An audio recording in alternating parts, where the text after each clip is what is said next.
Well, hi everyone, Pastor Al here. Hope this little video finds you doing well. I wanted to talk a little bit about something that's really big in the news now, and that's churches reopening. I opened up CNN's website today, and the very top main article was an article about churches being able to reopen. President has decided that churches are essential activities, which means that technically, according to him, they should never have been closed. The reality is that what is and what isn't closed and how this all works out has throughout this entire process been determined by the states. So what's determined at the federal level doesn't really matter. Of course, in Washington state, churches, along with pretty much any other entity that gathers groups of unrelated people together, has been closed down.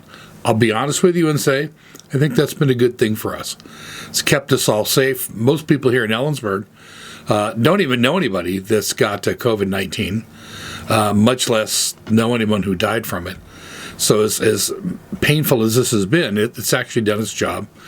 Having us closed down has prevented us from having to make the difficult decision of, do we open or do we not open? Do we expose our people to a possible threat or not? I will tell you, the Sunday that we last met, it was getting pretty obvious that meeting together was kind of dangerous, and I was worried all the next week that after 5 or 6 days I was going to start hearing about people getting sick.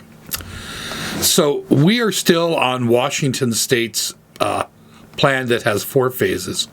We'll know hopefully Tuesday whether our county is able to move into phase 2. And if we do move into phase 2, what that will do is allow us to do a number of things. We'll have our staff come in and begin to hold regular office hours, although we'll probably keep the church doors locked.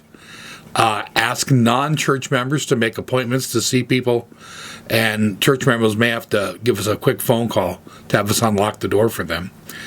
We can have groups starting to meet again, but technically only 5 and still doing social distancing. So you could meet together in our fellowship hall where we have tables and chairs spread out. If it's not too bad outside and the weather's not blowing too bad, the Memorial Garden is actually a delightful place to meet, where you can still have a bunch of people be separated from each other. And again, ideal not have your breath confined to a certain area. You're outside, you're much safer that way. The harder decisions we'll get when we move into phase 3, where we could have a group of up to 50 meeting together with all of the social distancing guidelines. Now, 50 people would probably cover second service if the attendance is normal. When you subtract the worship leaders and band and everything else, you wind up having only about room for 40 people at a time, and that's only about a third of what we get for first service. So we'll have to figure out how we do that very carefully. We've seen other churches in other states that are starting to get back together. Some are doing it successfully and having a good experience.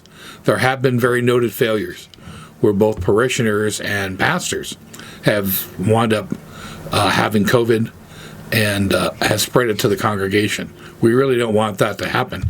In fact, the reality is if we had a big group meeting together and found out later that one person was infected, probably everybody in the whole group would have to go into a 14-day quarantine whether they had it or not. So there's a huge disruption there. And of course, in phase 4 is when we're back to normal.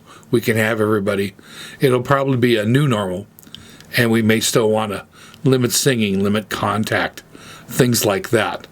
The decision of what we do and when we do it is not made by me, but it'll be made by our elders on the session. And we're working right now on a plan. It's hard to get the plan finalized because everything keeps changing. We were found out Friday that everyone around town was going to have to wear a mask. Well, you may have seen just this Sunday morning that we're now told, well, it's not a requirement, it's not a law, it's just a recommendation. Everything is kind of very fluid right now. So I would love to give you some very concrete details of what's going to happen. Until those things stop changing on a daily basis, that's kind of hard.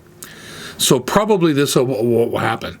Hopefully the next week we'll be able to restaff the church and have it available for small groups to meet together if they meet together carefully and they follow the guidelines. When we get into phase 3, we may look and see what our options are for having worship. But I know other churches already that are saying they're not going to meet together until phase 4, just because having to limit the amount of people who can worship, having to turn people away from the door on Sunday morning is a hard thing to do. So we're really thinking about this. We're processing it. We're trying to prepare. We don't have all the information we need yet. We don't have a timeline yet. We really are excited about getting back together, but we don't want to do it in a way that puts members of our congregation at risk or become so ponderous that worshiping together is not joyous. So we are thinking about you all. There's so many of you that I find that I now haven't seen for months, and I just miss. And even if I can't hug you or shake your hand, I'd love to see your face again. But we want to do it at the right time. There are times in the history of the church where they have gone into periods of persecution, and we're not able to gather together literally for years.